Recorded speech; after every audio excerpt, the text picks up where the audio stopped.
Hello everybody, welcome to the Steckline Report. Well, everybody's been concerned, and rightfully so, sequestration and meat packer furloughs. Well, inspectors anyway. We've talked about that quite a bit. Folks, we said from the very beginning we didn't think that, yes, there are some people back in Washington that will mess up some things pretty badly, but we just didn't feel that they could go that far and put meat packers out of business by not having meat inspectors. They won't. Something happened in the Senate, and I think it'll happen in the House, to not let those meat packers have their inspectors on furlough. Stand by, we'll talk about it in a minute. I first got started in the cattle business. My wife and my father-in-law got me into it. I love dealing with the animals and being in the outdoors. At American Ag Credit, I know a lot of them are in the same business that I am. Therefore they understand what I need and what problems I'm against, so they can work with you on it, and it makes it much easier. It's been passed down to me through the generations, and I want to pass it on down to the next generation or two.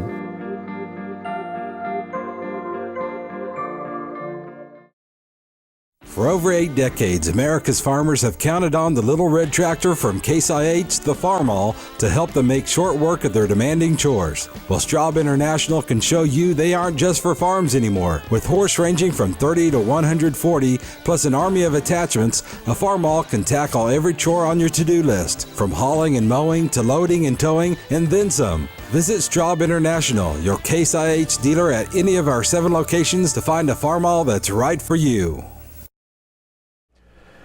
Well, folks, the Senate did vote to provide extra funds for USDA to avoid furloughing meat inspectors this year. Boy, won't that set well with a lot of people in the industry. I don't think there's any doubt that this was going to happen. We told you we couldn't believe that they would be so silly back there to let anything like this take place. It affects not only the meat packer, for goodness sakes, but it will affect Americans all over this country. But on top of that, something interesting that I think is applied here is the fact that they've moved $55 million to the Food Safety and Inspection Program at USDA out of a grant for new cafeteria equipment at schools, as well as money for maintenance at USDA. In other words, they found some extra money that probably won't hurt anybody if it isn't spent, and moving that over to pay the inspectors and not have these furloughs. Now that's in the Senate, still has to have House approval, and that'll probably come this week as well.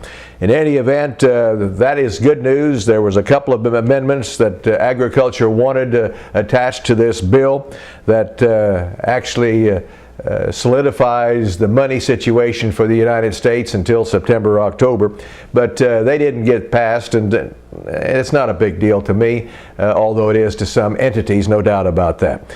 With that in mind, we move on, and we hope that this takes place permanently. We did talk to Senator Pat Roberts about the issue. Nothing was going to happen on meat packer issues until July anyway. They couldn't furlough them until July, and so he was pretty confident that something would happen between now and then to stop that issue, and it looks like it has.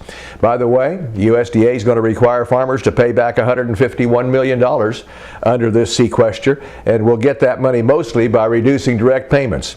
Under the automatic budget cuts, USDA will be required to cut back money that farmers have received under the Milk Income Loss Contract Program, the Supplemental Revenue Assistance Program known as SURE, and the Non-Insured Crop Disaster Assistance Program.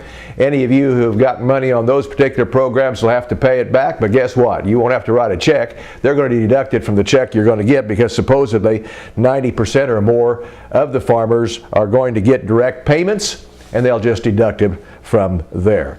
Well, what about this? $15,375 an acre.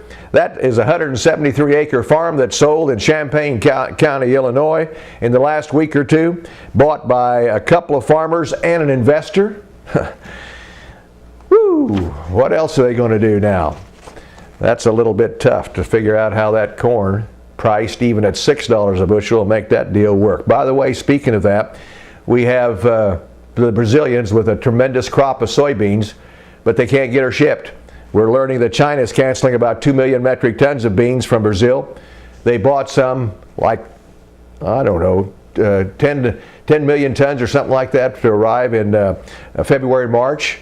At least 10 loads. 2 is all they got there. Their port is a total mess. So that's the way it is at this hour. I'm glad everything else isn't such a mess. Here on the Steckline Report, we appreciate you being with us. See you next time.